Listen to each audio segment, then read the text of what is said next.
2015 November 12-ാം തീയതിയാണ് ഈ council അധികാരമേൽക്കുന്നത്. അന്ന് ഞങ്ങൾ അഭിമുഖീകരിക്കുന്ന ഏറ്റവും വലിയ പ്രശ്നം നമ്മുടെ നാട്ടിലെ എല്ലാ നഗരങ്ങളും അഭിമുഖീകരിക്കുന്നത് പോലെ തന്നെയുള്ള രൂക്ഷമായ മാലിന്യ പ്രശ്നം തന്നെയായിരുന്നു.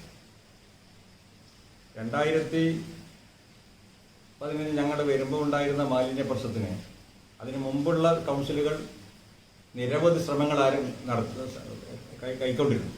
പക്ഷെ അതൊന്നും ഫലപ്രദത്തിൽ എത്തിക്കാൻ കഴിഞ്ഞില്ല.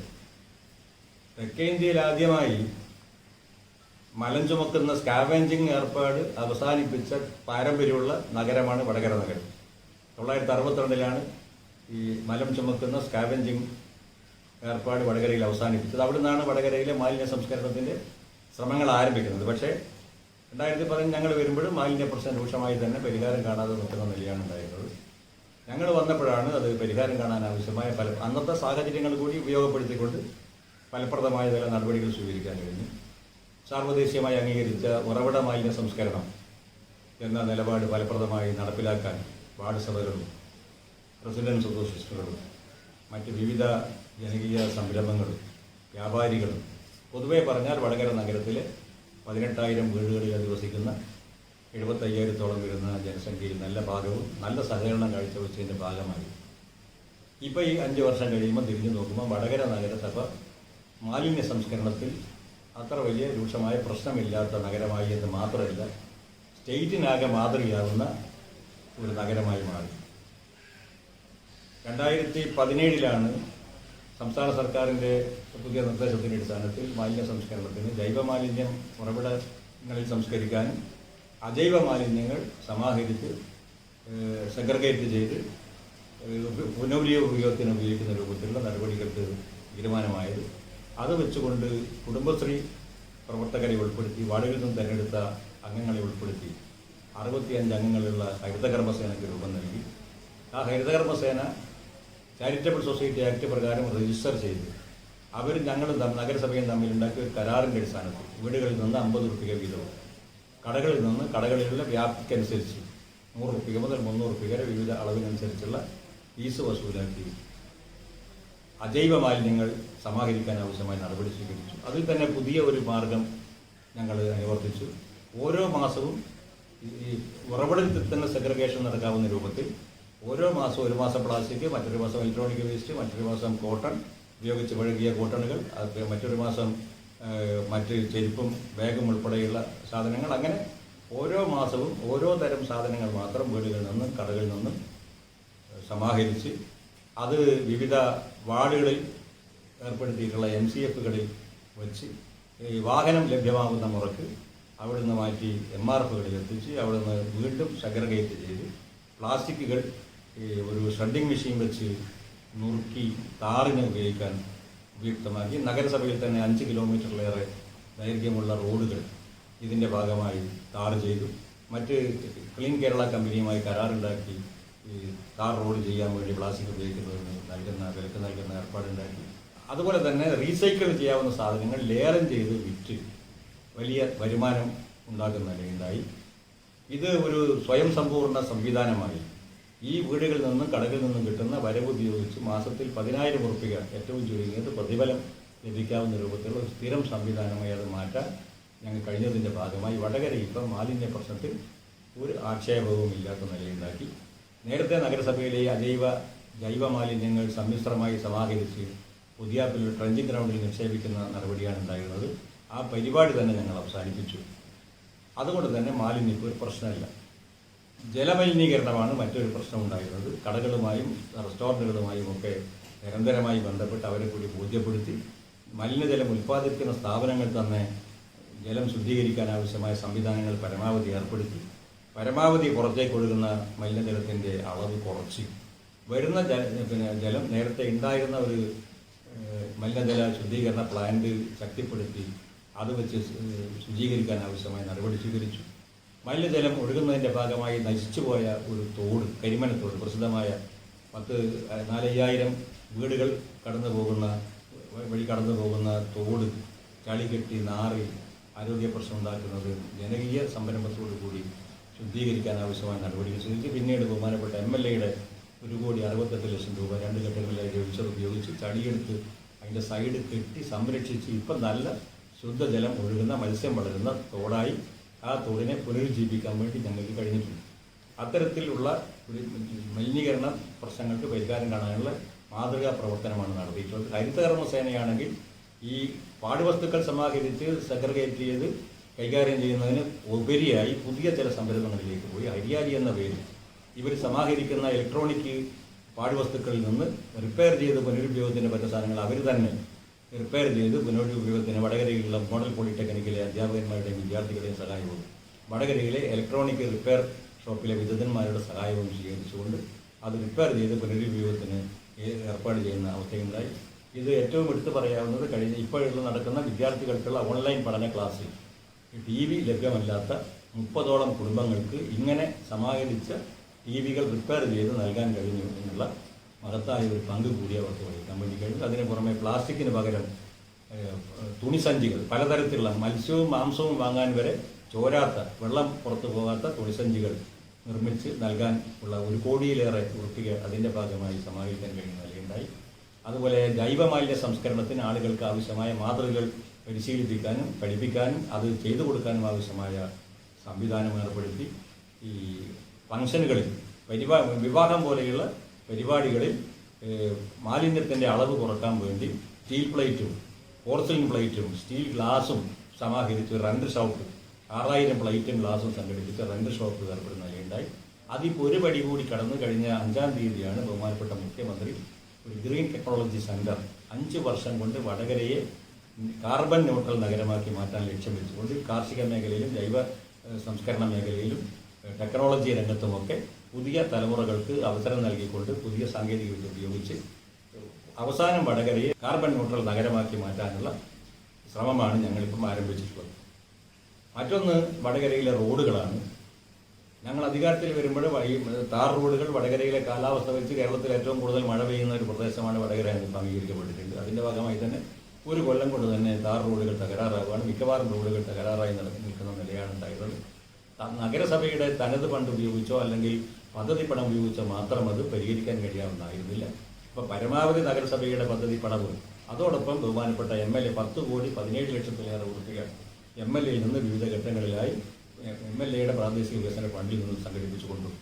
ബഹുമാനപ്പെട്ട സംസ്ഥാന മുഖ്യമന്ത്രിയുടെ പ്രാദേശിക റോഡ് വികസന ഫണ്ടിൽ നിന്ന് 3,03,00,000 രൂപ നേടിക്കൊണ്ട് 21 റോഡുകൾ അങ്ങനെയും എല്ലാ റോഡുകളും നല്ല മനോഹരമായ റോഡുകളാക്കി പുനർനിർമ്മിക്കാൻ ആവശ്യമായ നടപടികൾ സ്വീകരിച്ചു. അതിൻ്റെ കുറേ പ്രവർത്തനങ്ങൾ ഇപ്പോൾ പൂർത്തിയായി. അതുപോലെ വടകരയിൽ 84 അംഗനവാടികളാണുള്ളത്.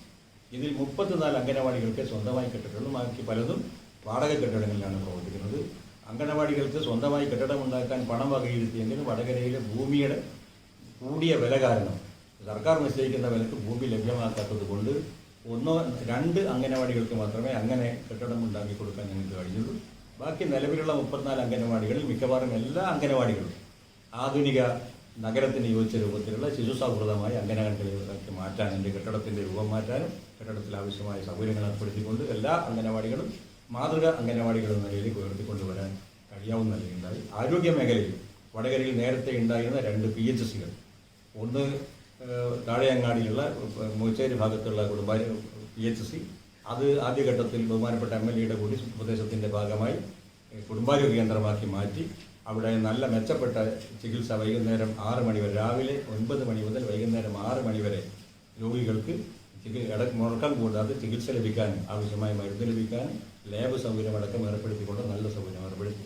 അതുപോലെ NRHMൻ്റെ പദ്ധതിയിൽപ്പെടുത്തിക്കൊണ്ട് കല്ലുനിരയിൽ പ്രവർത്തിക്കുന്ന PHC രണ്ടാമത്തെ കുടുംബാരോഗ്യ കേന്ദ്രമാക്കി വികസിപ്പിക്കാനും അവിടെ ഇപ്പോൾ ഒരു പുതിയ ഡോക്ടറെ കൂടി വെച്ചുകൊണ്ട് വൈകുന്നേരം വരെ ചികിത്സ ലഭിക്കാൻ ആവശ്യമായ സംവിധാനം ഏർപ്പെടുത്തുകയാണ്. പണിക്കോട്ടിലുള്ള സബ് സെൻറ്റർ അതിപ്പോൾ അതിൻ്റെ പുനർനിർമ്മാണം നടക്കുകയാണ്. അത് പൂർത്തിയാക്കി കഴിഞ്ഞാൽ അവിടെ കൂടി ഒരു പ്രാഥമികാരോഗ്യ കേന്ദ്രമാക്കി മാറ്റാൻ ആവശ്യമായ ശ്രമവും ഞങ്ങൾ ആരംഭിച്ചിട്ടുണ്ട്. ആരോഗ്യ മേഖലയിൽ മെച്ചപ്പെട്ട പങ്ക് തന്നെ ഞങ്ങൾക്ക് നിർവഹിക്കാൻ വേണ്ടി കഴിഞ്ഞിട്ടുണ്ട്. അതുപോലെ വടകരയിൽ തീരദേശത്ത് മത്സ്യത്തൊഴിലാളികൾക്ക് കടലിൽ നിന്ന് മത്സ്യവുമായി വരുമ്പോൾ കടലാക്രമണം കൊണ്ട് തീരത്ത് വള്ളമെടുപ്പിച്ച് മത്സ്യം ഇറക്കാൻ പ്രയാസമുള്ളത് മനസ്സിലാക്കി നേരത്തെ തന്നെ നഗരസഭയും ജനങ്ങളുടെ സഹകരണത്തോടു കൂടി ഒരു 50 സെൻറ്റ് ഭൂമി അഴിത്തലയിൽ പുഴത്തീരത്ത് ഞങ്ങൾ സംഘടിപ്പിച്ചിരുന്നു. അവിടെ ഫിഷ് ലാൻഡിംഗ് സെൻറ്റർ നിർമ്മിക്കാൻ ആവശ്യമായ പ്രവർത്തനങ്ങൾ ആരംഭിച്ചതാണ്. പിന്നീട് സർക്കാരും ഫിഷറീസ് വകുപ്പിൻ്റെ ഭാഗത്തുനിന്ന് വേണ്ടത്ര സഹകരണമൊന്നും കിട്ടാത്തതിൻ്റെ ഭാഗമായി അത് മുടങ്ങിപ്പോകുന്ന നിലയുണ്ടായി. ഈ കൗൺസിൽ വന്നതിന് ശേഷം അത് പദ്ധതി പണം തന്നെ മാറ്റി വെച്ചുകൊണ്ട് വിഷ്വലൈസേഷൻ സെൻ്ററിൻ്റെ പണി പൂർത്തിയാക്കി ഇപ്പം 100 കണക്കിന് വള്ളങ്ങൾ അവിടെ മത്സ്യം ഇറക്കി വ്യാപാരം ചെയ്യാൻ ന്യായമായ വിലക്ക് അവർക്ക് മത്സ്യം വിൽക്കാൻ കഴിയുന്ന നിലയിലേക്ക് മാറിയിട്ടുണ്ട്. പുതിയ നഗരങ്ങൾ അഭിമുഖീകരിക്കുന്ന വളരെ പ്രധാനപ്പെട്ട ഒരു പ്രശ്നം യാത്ര ചെയ്യുന്ന ഒറ്റപ്പെട്ട് വരുന്ന സ്ത്രീകളുടെ സുരക്ഷിതമായ താമസ പ്രശ്നമാണ്. ആ പ്രശ്നം ഏറ്റെടുത്തുകൊണ്ട് തന്നെ വടകരയിൽ 21 സ്ത്രീകൾക്ക് താമസിക്കാൻ കഴിയാവുന്ന രൂപത്തിലുള്ള ഒരു ഷീ ലോഡ്ജിൻ്റെ നിർമ്മാണം പൂർത്തിയാക്കി എല്ലാ സംവിധാനവുമായി കൊറോണ കാരണം അത് ഉദ്ഘാടനം മുടങ്ങിക്കിടക്കുന്ന നിലയിലാണ്. ഉദ്ഘാടനം ചെയ്ത് വളരെ വേഗത്തിൽ തന്നെ താമസിക്കാൻ ആവശ്യമായ സൗകര്യം ഉണ്ടാക്കി കൊടുക്കാൻ കഴിയും. അതിന് തൊട്ടടുത്ത് തന്നെ നമ്മുടെ നഗരങ്ങളിൽ വരുന്ന കുടുംബങ്ങളിൽ വരുന്ന ഏറ്റവും വലിയ പ്രശ്നം പ്രായമായ ആളുകളെ സംരക്ഷിക്കാനോ പരിചരിക്കാനോ വീട്ടിൽ ആളുകളില്ലാതായി ഇപ്പോഴത്തെ ഒറ്റപ്പെട്ടു പോകുന്ന വാർദ്ധക്യം ബാധിച്ച ആളുകളുടെ പ്രശ്നങ്ങളാണ്. അത് പരിഹരിക്കാൻ വേണ്ടി ഒരു 15ഓളം പ്രായമായ ആളുകൾക്ക് സംരക്ഷണം നൽകാൻ കഴിയാവുന്ന രൂപത്തിലുള്ള ഒരു പകൽ വീട് പുതിയാപ്പിൽ പണി കഴിച്ച് അതും ഈ കൊറോണ കാരണം ഉദ്ഘാടനം മുടങ്ങി നിൽക്കുന്നതിൻ്റെ നിലയാണ് ഇപ്പോൾ ഉള്ളത്. അത് കഴിഞ്ഞാൽ ഉടനെ ഉദ്ഘാടനം കഴിഞ്ഞാൽ ഉടനെ തന്നെ അത് ഉപയോഗമാക്കാൻ കഴിയുന്ന രൂപത്തിൽ പണി പൂർത്തിയാക്കി കിടക്കുകയാണ്. മറ്റൊന്ന് വിദ്യാഭ്യാസ മേഖലയിലാണ് വളരെ ശ്രദ്ധേയമായ പങ്കുവഹിക്കാൻ കഴിയുന്നത്. ഈ കൗൺസിൽ അധികാരത്തിൽ വന്നതിന് ശേഷം scheme for promotion of academic excellence space എന്ന ചുരുക്കപ്പേരിൽ വിദ്യാർത്ഥികളുടെ പഠന നിലവാരം മെച്ചപ്പെടുത്താൻ ആവശ്യമായ ഒരു പദ്ധതി ആവിഷ്കരിച്ചു. ആ പദ്ധതിയിൽ 3 ഭാഗങ്ങളാണ് ഉണ്ടായിരുന്നത്. ഒന്ന് വിദ്യാർത്ഥികളുടെ അക്കാഡമിക് നിലവാരം മെച്ചപ്പെടുത്തുക, രണ്ടാമത്തത് സ്കൂളുകളിലെ ഭൗതിക സാഹചര്യം മെച്ചപ്പെടുത്തുക, മൂന്നാമത്തത് പുതിയ കാര്യങ്ങൾ കുട്ടികളെ പരിചയപ്പെടുത്താൻ ആവശ്യമായ ഏർപ്പാടുണ്ടാക്കുക. അതിൻ്റെ ഭാഗമായി പുതിയ കാര്യങ്ങൾ കുട്ടികളെ പരിചയപ്പെടുത്താനുള്ള ഏർപ്പാടുണ്ടാക്കുന്നതിൻ്റെ ഭാഗമായി 7 ലക്ഷത്തോളം രൂപ ചെലവഴിച്ച് പുതിയാപ്പ് സംസ്കൃതം ഹൈസ്കൂളിൽ ഒരു വാന നിരീക്ഷണ കേന്ദ്രം ആരംഭിച്ച് അവിടെ ടെലസ്കോപ്പും കാര്യങ്ങളൊക്കെ ഏർപ്പെടുത്തി അതിൻ്റെ പ്രവർത്തനങ്ങൾ ഇങ്ങനെ കുട്ടികൾക്ക് പരിശീലനമൊക്കെ നൽകി വരുന്ന ഘട്ടത്തിലാണ് കൊറോണ വന്ന് ഇപ്പം തൽക്കാലം അത് മുടങ്ങിക്കിടക്കുന്ന നിലയാണുള്ളത്. സ്കീം ഫോർ പ്രൊമോഷൻ ഓഫ് അക്കാഡമിക്കിൻ്റെ ഭാഗത്ത് കുട്ടികളുടെ പഠന നിലവാരം മെച്ചപ്പെടുത്താൻ 3 ഭാഗങ്ങളായാണ് ഞങ്ങൾ പദ്ധതിക്ക് രൂപം നൽകിയത്. ഒന്ന്, 1ാം ക്ലാസ്സിൽ വരുന്ന കുട്ടികൾക്ക് എല്ലാവർക്കും 1ാം ക്ലാസ്സിൽ തന്നെ അവരുടെ 1ാം ക്ലാസ്സിൽ ലഭിക്കേണ്ട വിദ്യാഭ്യാസം പൂർണ്ണമായി ലഭിക്കാൻ ആവശ്യമായ സൗകര്യം ലഭിക്കണമെന്ന നിലയ്ക്കുള്ള 1ാം ക്ലാസ് 1ാം തരം എന്ന പേരിലൊരു പദ്ധതി. 4ാം ക്ലാസ് UP വിഭാഗത്തിൻ്റെ അവസാനത്തെ ക്ലാസ്സിൽ ആ 4 വർഷം കൊണ്ട് കുട്ടിക്ക് ലഭിക്കുന്ന പ്രാഥമിക വിദ്യാഭ്യാസത്തിൻ്റെ എല്ലാ ഭാഗങ്ങളും കുട്ടിക്ക് പൂർണ്ണമായി ലഭിക്കാൻ, ഒരു കുട്ടിക്ക് മാത്രം എല്ലാ കുട്ടികൾക്കും പൂർണ്ണമായി ലഭിക്കാൻ കഴിയാവുന്ന രൂപത്തിൽ ഉള്ള ഒരു ഒപ്പത്തിനൊപ്പം എല്ലാ കുട്ടികളും ഒരേ രീതിയിൽ ഈ വിദ്യ ആർജിക്കുക എന്ന നിലവാരം ആർജിക്കുക എന്ന നിലയിലുള്ള ഒരു പദ്ധതി. 7ാം ക്ലാസ്സിലും അതുപോലെ തന്നെ ഒരു ഒപ്പത്തിനൊപ്പം എന്നുള്ള പദ്ധതി. 10-12 ക്ലാസ്സുകൾ അതിൽ തുടർ വിദ്യാഭ്യാസവും തുടർ ജോലിയും ഒക്കെയായി പുതിയ വിദ്യാഭ്യാസ കാര്യങ്ങൾ, പുതിയ തൊഴിൽ സാധ്യതകളൊക്കെ ഈ വിദ്യാർത്ഥികളെ പഠിപ്പിക്കാൻ കഴിയാവുന്ന രൂപത്തിൽ ചിറക് വിടർത്താം ഉയരങ്ങളിലേക്ക് എന്ന രൂപത്തിലുള്ള 3 സ്കീമുകൾ വെച്ചാണ് ഞങ്ങൾ പദ്ധതി മുന്നോട്ട് കൊണ്ടുപോയി. ഇതിൻ്റെ ഭാഗമായി വടകരയിൽ ഫലപ്രദമായി പ്രത്യക്ഷമായി നമുക്ക് പറയാൻ കഴിയുന്ന കാര്യം, ഈ കൗൺസിൽ അധികാരത്തിൽ വരുമ്പോൾ വടകരയിലെ LSS USS പാസ്സാവുന്ന കുട്ടികളുടെ എണ്ണം തുച്ഛമായിരുന്നു. 8ഉം 18ഉം ഒക്കെ കുട്ടികളാണ് ഓരോ വർഷവും LSS USS പാസ്സാവുക. ഇപ്പം ഈ 4-5 വർഷക്കാലത്ത് തുടർച്ചയായ ഇടപെടലിൻ്റെ ഭാഗമായി കേരളത്തിലെ ഏറ്റവും കൂടുതൽ കുട്ടികൾ LSS USS പാസ്സാവുന്ന മേഖലയായി വടകര നഗരസഭ മാറ്റാൻ നിങ്ങൾക്ക് കഴിഞ്ഞിട്ടുണ്ട്. 218 കുട്ടികളാണ് ഈ പ്രാവശ്യം ഈ LSSൽ ക്വാളിഫൈ ചെയ്തിട്ടുള്ളത്. ഏകദേശം അത്ര തന്നെ കുട്ടികൾ USSലും ക്വാളിഫൈ ചെയ്തു. ആ നിലയിലേക്ക് ഞങ്ങൾക്ക് വിദ്യാഭ്യാസ നിലവാരത്തിൽ വലിയ ഇടപെടൽ നടത്താൻ വേണ്ടി കഴിഞ്ഞു. ഇതിൻ്റെ തുടർച്ചയെന്നോണം വാർഡടിസ്ഥാനത്തിൽ വിദ്യാഭ്യാസത്തിൽ പോരായ്മയുള്ള കുട്ടികൾക്ക് ആവശ്യമായ പിൻബലം നൽകാൻ പറ്റുന്ന രൂപത്തിലുള്ള വേഗം എന്ന പേരിൽ ഒരു പുതിയ പ്രോജക്റ്റ് ഇതിനനുബന്ധമായി തയ്യാറാക്കി അത് പ്രാവർത്തികമാക്കാൻ ശ്രമിക്കുമ്പോഴാണ് കൊറോണ വന്ന് ഇപ്പം വിദ്യാഭ്യാസം പൊതുവെ ഓൺലൈൻ ആയതുകൊണ്ട് ആ പരിപാടി ഞങ്ങൾക്ക് വാർഡടിസ്ഥാനത്തിൽ മുന്നോട്ട് കൊണ്ടുപോകാൻ കഴിയാത്ത നില ഇപ്പോൾ ഉണ്ട്. പക്ഷേ പൊതുവെ മെച്ചപ്പെട്ട ശ്രദ്ധേയമായ രൂപത്തിൽ കേരളത്തിൽ തന്നെ ശ്രദ്ധേയമായ രൂപത്തിലുള്ള ഒരു പ്രോജക്റ്റാക്കി ഇതിനെ ഞങ്ങൾക്ക് മാറ്റാൻ വേണ്ടി കഴിഞ്ഞിട്ടുണ്ട്. പിന്നെയുള്ളത് PMAY ലൈഫ് പദ്ധതിയാണ്. 2022 കേരളം ഭവനരഹിതരില്ലാത്ത സംസ്ഥാനമായി മാറുക എന്ന സംസ്ഥാന സർക്കാരിൻ്റെ ലക്ഷ്യം വെച്ചുകൊണ്ടുള്ള മിഷൻ, ലൈഫ് മിഷൻ. അത് കേന്ദ്ര ഗവൺമെൻറ്റിൻ്റെ PMAY കൂടി ഉൾപ്പെടുത്തിക്കൊണ്ടാണ് മുന്നോട്ട് കൊണ്ടുപോകുന്നത്. ഇത് വെച്ച് ഞങ്ങളിവിടെ തീരുമാനിച്ചത് 2021 ആകുമ്പോഴത്തേക്ക് വടകര നഗരം ഭവനരഹിതരില്ലാത്ത സംസ്ഥാനമായി മാറണം എന്നുള്ളതാണ്. ഇതിൻ്റെ ഭാഗമായി വടകരയിൽ അപേക്ഷ ലഭിച്ച എല്ലാവർക്കും 567 പേർ ഇവിടെ അപേക്ഷ നൽകി. അതിൽ 1062 പേർ ഈ പല കാരണങ്ങൾ, രേഖയുടെ തകരാറ് കൊണ്ട്, അതുപോലെ കുടുംബാംഗങ്ങളുടെ തർക്കം കാരണം, അല്ലെങ്കിൽ CR സെല്ല്, റെയിൽവേ തർക്കം, ഇങ്ങനെയുള്ള പല നിയമപരവും സാങ്കേതികമായ കാരണങ്ങൾ കൊണ്ട് പ്ലാൻ സമർപ്പിക്കാൻ കഴിയാത്തത് ഒഴിച്ചുള്ള 507 പേർ ഇതിൽ പ്ലാന് സമർപ്പിച്ച് പാസ്സാക്കി. അതിൽ 237 പേരിപ്പം വീട് പൂർത്തിയാക്കി താമസം തുടങ്ങി.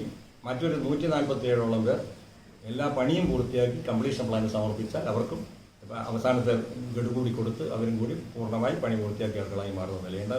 ഇപ്പം വീണ്ടും സംസ്ഥാന സർക്കാർ പുതിയ അപേക്ഷ വിളിച്ചിട്ടുണ്ട്. അത് കുറച്ചും കൂടി തീയതി നീട്ടിയോണ്ട് എത്ര പേരുണ്ടെന്നുള്ള ഓൺലൈനായതുകൊണ്ട് കണക്ക് കിട്ടിയില്ല. അവർക്ക് കൂടി ഭവനം നൽകാൻ ആവശ്യമായ രൂപത്തിൽ 2 ലക്ഷം ഉറുപ്പിക നഗരസഭയിൽ, ഒരു വീട്ടിന് 2 ലക്ഷം ഉറുപ്പിക നഗരസഭ, 50,000 സംസ്ഥാന സർക്കാർ, 1.5 ലക്ഷം രൂപ കേന്ദ്ര സർക്കാർ, ഇങ്ങനെ 4 ലക്ഷം രൂപയാണ് ഒരു വീട് നിർമ്മിക്കാൻ വേണ്ടി നൽകുന്നത്. ഇതിന് പുറമെ ഈ അയ്യങ്കാളി തൊഴിലുറപ്പ് പദ്ധതിയിൽ 100 ദിവസത്തെ തൊഴിൽ ദിനം കൂടി ഇവർക്ക് അനുവദിച്ചു കൊടുക്കുന്നു. ഇതിന്റെ ഭാഗമായി 25,000ഓളം രൂപ കിട്ടും. അങ്ങനെ 4.5 ലക്ഷം രൂപയാണ് വീടുള്ളവർക്ക്, സ്ഥലമുള്ളവർക്ക് വീട് നിർമ്മിക്കാൻ വേണ്ടി ഇപ്പോൾ ലഭിക്കുക. ഈ 2021 കൂടി വടകര ഈ പദ്ധതി മുന്നോട്ട് കൊണ്ടുപോകുന്നതിന്റെ ഭാഗമായി ഭവനരഹിതരില്ലാത്ത സംസ്ഥാനമായി മാറും. മറ്റൊന്ന്, നേരത്തെ ഇതിന്റെ 1ാം ഘട്ടമായി നടപ്പിലാക്കിയതാണ് ഈ നേരത്തെ സംസ്ഥാന സർക്കാരിന്റെയോ കേന്ദ്ര ഗവൺമെന്റിന്റെയോ വിവിധ ഏജൻസികളുടെയോ സാമ്പത്തിക സഹായം വാങ്ങി ഭവന നിർമ്മാണം ആരംഭിച്ച് പൂർത്തിയാക്കാൻ കഴിയാത്ത ആളുകൾ, അവരുടെ വീടുകൾ വാസയോഗ്യമാക്കുക എന്നുള്ളതായിരുന്നു ഇതിന്റെ 1ാം ഘട്ടം. അതിൽ 59 പേരാണ് വടകരയിൽ അങ്ങനെയുള്ള ഗ്രൂപ്പിൽ ഉണ്ടായിരുന്നത്. ആ 59 പേർക്കും അവരുടെ ഓരോരുത്തരുടെയും ഭവനം വാസയോഗ്യമാക്കി മാറ്റാൻ ആവശ്യമായ രൂപത്തിലുള്ള പണം അനുവദിച്ച് അവരൊക്കെ ഇപ്പം ആ പദ്ധതി 100% വടകരയിൽ ഞങ്ങൾക്ക് പ്രാവർത്തികമാക്കാൻ വേണ്ടി കഴിഞ്ഞിട്ടുണ്ട്. ഇനിയിപ്പോൾ ഉള്ളൊരു പദ്ധതി വീടില്ലാത്ത, ഭൂമിയില്ലാത്ത ഭവനരഹിതരുടെ വീടിന്റെ പ്രശ്നമാണ്. അത് 10-21 പേർ അങ്ങനെ അർഹരായിട്ട് ഇപ്പം ഞങ്ങളുടെ മുമ്പിലുണ്ട്. അവർക്ക് ഫ്ളാറ്റ് നിർമ്മിച്ച് താമസ സൗകര്യം നൽകാൻ വേണ്ടി നഗരസഭയുടെ കയ്യിലുള്ള ഒരു 2.25 ഏക്കർ ഭൂമി ലൈഫ് മിഷന് കൈമാറിയിട്ടുണ്ട്. അവിടെ ഫ്ളാറ്റ് നിർമ്മാണത്തിന്റെ നടപടികൾ ലൈഫ് മിഷൻ ആരംഭിച്ചിട്ടുണ്ട്. അത് പൂർത്തിയാക്കി കഴിയുമ്പോൾ ഈ 21 കുടുംബങ്ങൾക്ക് ഇനി ഇപ്പോഴത്തെ പുതിയ അപേക്ഷയിൽ ആരെങ്കിലും അങ്ങനെ വരികയാണെങ്കിൽ അവർക്ക് കൂടി അവിടെ താമസ സൗകര്യം, ഫ്ളാറ്റ് സൗകര്യം നൽകാൻ കഴിയാവുന്ന രൂപത്തിൽ വിജയകരമായി തന്നെ ആ പരിപാടി ഞങ്ങൾക്ക് ഇവിടെ നടപ്പിലാക്കാൻ വേണ്ടി കഴിഞ്ഞിട്ടുണ്ട്. മറ്റൊന്ന്, ഏറ്റവും പ്രധാനപ്പെട്ട സംഗതി, വടകരയിലെ യാത്രാ പ്രശ്നം കൂടിയായി ബന്ധപ്പെട്ട് വരുന്നതാണ് ജനങ്ങളുടെ സേവനത്തിന്റെ ഭാഗമാണ് സ്ട്രീറ്റ് ലൈറ്റുകൾ. വടകരയിലുള്ള പഴയ തരം ഇൻകാൻഡസെന്റ് ബൾബുകൾ മുഴുവൻ മാറ്റി. നേരത്തെ ആദ്യം അതൊക്കെ CFL ബൾബുകളാക്കി മാറ്റി. ഇപ്പോൾ പുതിയ നിർദ്ദേശത്തിന്റെ അടിസ്ഥാനത്തിൽ ആ ബൾബുകളൊക്കെ മാറ്റി എല്ലാ ബൾബുകളും LED ബൾബുകളാക്കി മാറ്റുന്ന നടപടി വടകരയിൽ ഇപ്പോൾ പൂർത്തിയായി കഴിഞ്ഞിട്ടുണ്ട്. അത് വളരെ ഭംഗിയായി തന്നെ വടകരയിൽ നടത്തിക്കൊണ്ടുപോകാൻ കഴിയുന്ന നിലയിൽ ഇപ്പോൾ വന്നിട്ടുണ്ട്. പിന്നെ ഒന്നുള്ളത്, വടകരയിലെ ഈ പുതിയ സംസ്ഥാന സർക്കാരിന്റെ നിർദ്ദേശപ്രകാരം സാധാരണക്കാർക്ക് ചുരുങ്ങിയ വിലയ്ക്ക് ഭക്ഷണ സാധനങ്ങൾ ലഭ്യമാക്കുക എന്ന ലക്ഷ്യം വെച്ചുകൊണ്ട് 20 രൂപയ്ക്ക് ഊണ് ലഭിക്കുന്ന ഒരു പദ്ധതി വടകരയിൽ നടപ്പിലാക്കി. അതിപ്പം ഭംഗിയായി തന്നെ ഈ വടകര ടൗണിൽ കുടുംബശ്രീ സംവിധാനത്തിൽ ജനകീയ ഹോട്ടൽ ഇപ്പം ഉദ്ഘാടനം നടത്തി നല്ല രീതിയിൽ തന്നെ പ്രവർത്തിച്ചു വരുന്ന നിലയിൽ ഇപ്പം വടകരയിലുണ്ട്. മറ്റൊന്ന്, വടകര നഗരത്തെ പറ്റി ഇങ്ങനെയൊക്കെ വികസന പ്രവർത്തനങ്ങൾ നടക്കുന്നതൊക്കെ വടകരയുടെ പൊതുവായ സ്ഥിതി മനസ്സിലാക്കാൻ, നിർമ്മാണങ്ങളും മറ്റു കാര്യങ്ങളും ഒക്കെ മനസ്സിലാക്കാൻ കഴിയാവുന്ന സമഗ്രമായ ഒരു പഠനം വടകരയെ പറ്റി നടത്താൻ വേണ്ടി 57 ലക്ഷം രൂപ ചെലവഴിച്ച് ഒരു GIS മാപ്പിംഗ് നടത്തി പ്രവൃത്തി അത് പൂർത്തിയായി. അതിൻ്റെ ഡാറ്റ ഇപ്പം അനലൈസ് ചെയ്തുകൊണ്ടിരിക്കുകയാണ്. അത് കിട്ടിക്കഴിയുമ്പോൾ കുറച്ചുകൂടി വടകരയുടെ വികസന പ്രവർത്തനത്തിൽ ഗ്യാപ്പ് വരുന്നത് എവിടെയാണെന്ന് കണ്ടെത്തി അതിൽ കൂടി ഇടപെടാനുള്ള അവസരം ഞങ്ങൾക്ക് ലഭിക്കുന്ന നിലയാണ് ഇപ്പം വന്നിട്ടുള്ളത്. ഇത്തരത്തിലുള്ള നിരവധി പ്രവർത്തനങ്ങൾ കഴിഞ്ഞ 5 വർഷക്കാലം കൊണ്ട് പദ്ധതി പണം മാത്രമല്ല, MLA, MP, അതുപോലെ സംസ്ഥാന സർക്കാരിൻ്റെ മറ്റു പല സ്കീമുകൾ, മുഖ്യമന്ത്രി അനുവദിക്കുന്ന ഫണ്ടുകൾ, ഇതൊക്കെ പരമാവധി ലഭ്യമാക്കിക്കൊണ്ട് വടകരയ്ക്ക് ആവശ്യമായ പൊതുവായ ജനങ്ങളുടെ പ്രശ്നങ്ങൾ പരിഹരിക്കാൻ ആവശ്യമായ മെച്ചപ്പെട്ട പ്രവർത്തനങ്ങൾ കാഴ്ചവെക്കാൻ ഈ 5 വർഷക്കാലം കൊണ്ട് വടകര നഗരസഭയ്ക്ക് ആയിട്ടുണ്ട് എന്നുള്ളതാണ് ഞങ്ങളെ ഒരു വിലയിരുത്തൽ. ഇപ്പോൾ ഏറ്റവും അവസാനം വടകര 30 വർഷത്തിലേറെക്കാലമായി അവതരിപ്പിച്ച് നടപ്പിലാക്കി വരുന്ന മാസ്റ്റർ പ്ലാൻ ഏകദേശം ഇപ്പം വടകരയുടെ ഭൂവിനിയോഗമൊക്കെ മാറിയതിൻ്റെ ഭാഗമായി കാലഹരണപ്പെട്ട് കിടക്കുകയാണ്. അത് കഴിഞ്ഞ കൗൺസിലിൻ്റെ കാലത്ത് ആ മാസ്റ്റർ പ്ലാൻ നവീകരിക്കാൻ ആവശ്യമായ നടപടികൾ സ്വീകരിച്ചതാണ്. അത് ഈ കൗൺസിൽ വന്നതിന് ശേഷം നല്ല രീതിയിൽ സമഗ്രമായി അതിനകത്ത് ഇടപെട്ട് ടൗൺ പ്ലാനിംഗ് ഡിപ്പാർട്ട്മെന്റിന്റെ മുൻകൈയോടുകൂടി വടകരയുടെ മാസ്റ്റർ പ്ലാൻ പുതുക്കാൻ, പുതിയ മാസ്റ്റർ പ്ലാൻ കഴിഞ്ഞ മാർച്ച് മാസത്തോടുകൂടി സർക്കാർ അംഗീകാരം കിട്ടി വടകരയിൽ നടപ്പിലാക്കാനും കഴിയാവുന്ന നില വന്നിട്ടുണ്ട്. അതിന്റെ ഭാഗമായി വടകരയിലെ ഭൂവിനിയോഗത്തിൽ കുറേയധികം നേരത്തെ ഉണ്ടായിരുന്ന ധർണങ്ങൾ മാറ്റാനും പുതിയ സംരംഭങ്ങൾ ആരംഭിക്കാനും ഒക്കെയുള്ള സൗകര്യങ്ങൾ കൂടി വടകരയ്ക്ക് ലഭിക്കുന്ന നിലയിൽ പോകുന്നു. പിന്നെ ടൂറിസം മേഖലയിലാണ്. ടൂറിസം മേഖലയിൽ മെച്ചപ്പെട്ട ചില കാര്യങ്ങൾ വടകരയ്ക്ക് ചെയ്യാൻ കഴിയേണ്ടതാണ്. വളരെ മനോഹരമായ ഒരു സാൻഡ് ബാങ്ക്സ് വടകരയുടെ ഭാഗ്യമായി തന്നെ ഇപ്പോൾ നിൽക്കുന്നുണ്ട്. അതുപോലെ ലോകനാർകാവ്, തച്ചോളി മാണിക്കോത്ത്, താഴെയങ്ങാടിയിലെ ഹിമായത്ത് പള്ളി, ഇങ്ങനെയുള്ള നിരവധി ഈ ടൂറിസ്റ്റ് ആകർഷണീയമായ കേന്ദ്രങ്ങൾ വടകരയിൽ ഉണ്ടെങ്കിലും അത് ഈ വേണ്ട രീതിയിൽ തദ്ദേശ ഭരണ സ്ഥാപനത്തിന് അതിന് ഇടപെടാൻ കഴിയാത്തതിൻ്റെ ഭാഗമായി വലിയ മാറ്റമൊന്നും ആ രംഗത്ത് ഞങ്ങൾക്ക് വരുത്താൻ വേണ്ടി കഴിയാത്ത പ്രശ്നമുണ്ട്. പക്ഷേ ഞങ്ങൾ അതിലും കുറേ കാര്യങ്ങൾ മുന്നോട്ട് വെച്ചുകൊണ്ടുള്ള ഈ സാൻഡ് ബാങ്ക്സ് ഒന്ന് മെച്ചപ്പെടുത്തിയെടുക്കാൻ ജില്ലാ ഭരണകൂടവുമായി ബന്ധപ്പെട്ട് ചില കാര്യങ്ങൾ കൂടി ഞങ്ങളിപ്പോൾ ആലോചിക്കുന്നുണ്ട്. ഈ വടകര നഗരസഭ ഓഫീസിൻ്റെ പരിമിതികൾ പരിഗണിച്ച് ആധുനിക നഗരത്തിൽ നഗരവാസികളുടെ എല്ലാ ആവശ്യങ്ങളും നിർവഹിക്കാൻ കഴിയാവുന്ന രൂപത്തിലുള്ള ആധുനിക സംവിധാനങ്ങളോട് കൂടിയുള്ള ജനസൗഹൃദമായ ഓഫീസ് ഉണ്ടാവണമെന്ന നിലക്കാണ് ഒരു പുതിയ ഓഫീസ് കം ഷോപ്പിംഗ് കോംപ്ലക്സ് നിർമ്മാണത്തിന് നേരത്തെ പുതിയ എസ്റ്റിമേറ്റിൻ്റെ അടിസ്ഥാനത്തിൽ ആ നിർമ്മാണം പൂർത്തിയാക്കാൻ ആവശ്യമായ ടെൻഡർ വിളിച്ച് അത് പാലേരിയുള്ള ഒരു TK ബാലൻ എന്ന് പറയുന്ന പ്രശസ്ത കരാറുകാരനെ ഏറ്റെടുത്ത് അതിൻ്റെ നിർമ്മാണം ത്വരിതഗതിയിൽ ഇപ്പം നടന്നു വരികയാണ്. വടകര നഗരസഭയിലെ പ്രതിപക്ഷ ഭരണപക്ഷ കൗൺസിലർമാരുടെ സഹകരണത്തോടുകൂടി കൗൺസിലിനകത്തുള്ള ഒരു പ്രത്യേകത, വടകര നഗരസഭയുടെ ഒരു പ്രത്യേകത കൂടിയായി ഞങ്ങൾക്ക് അഭിമാനിക്കാൻ കഴിയും. കൗൺസിലിനകത്ത് എന്തായാലും ഈ പ്രതിപക്ഷ ഭരണപക്ഷ വ്യത്യാസം ഇല്ലാതെ എല്ലാ പദ്ധതി പ്രവർത്തനങ്ങളും നല്ല രീതിയിൽ സ്റ്റാൻഡിംഗ് കമ്മിറ്റികൾ ചർച്ച ചെയ്ത് ഐക്യകണ്ഠ്യേന ചർച്ച ചെയ്ത് തീരുമാനിച്ച് നഗരസഭക്കകത്ത് വരികയും എല്ലാ കൗൺസിലർമാരുടെയും സഹകരണത്തോടുകൂടി ഈ പരിപാടി നടപ്പിലാക്കാൻ കഴിയുന്നതിൻ്റെ ഭാഗമായിട്ടാണ് ഇത്രയും മെച്ചപ്പെട്ട നിലയിലേക്ക് ജനങ്ങളുടെ അംഗീകാരം കൈപ്പറ്റാൻ പറ്റുന്ന നിലയിലേക്ക് നഗരസഭയ്ക്ക് ഈ കാര്യങ്ങളിൽ നേട്ടങ്ങൾ ഉണ്ടാക്കാൻ പറ്റുക. അതിൽ ഏറ്റവും അവസാനം കൊറോണ കൂടി ഈ പറയാതെ ഇത് അവസാനിപ്പിക്കാൻ കഴിയില്ല എന്നാണ് എനിക്ക് തോന്നുന്നത്. വടകര ഈ കൊറോണ വന്നതിന് ശേഷം വടകര കഴിഞ്ഞ ജൂൺ മാസം പകുതി വരെ ഒരാൾക്കും രോഗബാധ ഉണ്ടായിരുന്നില്ല. എന്നാലും അഴിയൂർ പോലെ സമീപ പ്രദേശങ്ങളിലെ പഞ്ചായത്തുകളിൽ ഉണ്ടാകുന്ന രോഗബാധിതരെ സംരക്ഷിക്കാൻ ആവശ്യമായ കൊറോണ കെയർ സെൻ്ററുകൾ വടകരയിൽ ആരംഭിച്ചു. 10 ലോഡ്ജുകൾ വാടകയ്ക്കെടുത്ത് അവിടെയൊക്കെ അവരെ സംരക്ഷിക്കാൻ ആയിരക്കണക്കിന് ആളുകളെ മൊത്തത്തിൽ ഇവിടെ ഈ കൊറോണ കെയർ സെൻ്ററുകളിൽ സംരക്ഷിക്കുകയും വടകര ആണെങ്കിൽ കഴിഞ്ഞ ജൂൺ 13-ന് ശേഷം പുതിയ കേസുകൾ പോസിറ്റീവ് കേസുകൾ ഉയർന്നു വന്നപ്പം അവരെ കൂടി പരിചരിക്കാനും സംരക്ഷിക്കാനും ആശാവർക്കർമാരും JPHന്മാരും JHIമാരും ഈ കുടുംബാരോഗ്യ കേന്ദ്രത്തിലെ ഡ്യൂട്ടി ഡോക്ടർമാരും ഒക്കെ നല്ല രീതിയിൽ ഇടപെട്ടതിൻ്റെ ഭാഗമായി വലിയ തോതിലുള്ള വ്യാപനം വടകരയിൽ തടഞ്ഞു നിർത്താൻ അതാത് അവസരത്തിൽ ഇടപെടുന്നതിൻ്റെ ഭാഗമായി ഞങ്ങൾക്ക് കഴിഞ്ഞു. ഇപ്പം 100 പോസിറ്റീവ് രോഗികളെ പരിചരിക്കുന്ന FLTC അറക്കിലാട് അമൃത വിദ്യാലയത്തിൽ സംഘടിപ്പിച്ച് നല്ല രീതിയിൽ തന്നെ മെച്ചപ്പെട്ട രീതിയിൽ അതും നടത്തിക്കൊണ്ടുപോകാൻ ഞങ്ങൾക്ക് കഴിഞ്ഞു. ഇതിൻ്റെ ഭാഗമായി ജില്ലാ ഭരണകൂടത്തിൽ നല്ല പ്രശംസ, ഇത്തരം കാര്യങ്ങൾ ഭംഗിയായി ചെയ്യുന്നതിൻ്റെ ഭാഗമായി ജില്ലാ ഭരണകൂടത്തിൻ്റെ പ്രശംസ കൈപ്പറ്റാൻ ഞങ്ങൾക്ക് കഴിഞ്ഞിട്ടുണ്ട്. പൊതുവെ ജനങ്ങളുടെ നല്ല അംഗീകാരവും മാധ്യമങ്ങളുടെ സഹകരണത്തോടുകൂടി ഈ കാര്യങ്ങൾ ചെയ്യുകയും വടകരയിലെ ദൃശ്യ അച്ചടി മാധ്യമങ്ങൾ നല്ല രീതിയിൽ ഈ പദ്ധതികൾ മുന്നോട്ട് കൊണ്ടുപോകാൻ ആവശ്യമായ എല്ലാ പിന്തുണയും സഹകരണവും ഞങ്ങൾക്ക് തന്നിട്ടുണ്ട്. വടകരയിലെ കച്ചവട സമൂഹം, റെസിഡൻസ് അസോസിയേഷനുകൾ, പൊതുവെ ജനങ്ങൾ നല്ല രീതിയിൽ സഹകരിച്ചതിൻ്റെ ഭാഗമായി പൊതുവെ മെച്ചപ്പെട്ട ഒരു സംതൃപ്തമായ ഒരു ഭരണം കാഴ്ചവെച്ചുകൊണ്ട് ഞങ്ങൾക്ക് ഈ കാലാവധി പൂർത്തിയാക്കി ഇറങ്ങിപ്പോകാൻ കഴിയുന്ന നിലയിലാണ് ഇപ്പോൾ ഈ നഗരത്തിലെ കാര്യങ്ങൾ ഞങ്ങൾക്ക് നോക്കിക്കാണാൻ വേണ്ടി കഴിയുന്നത്.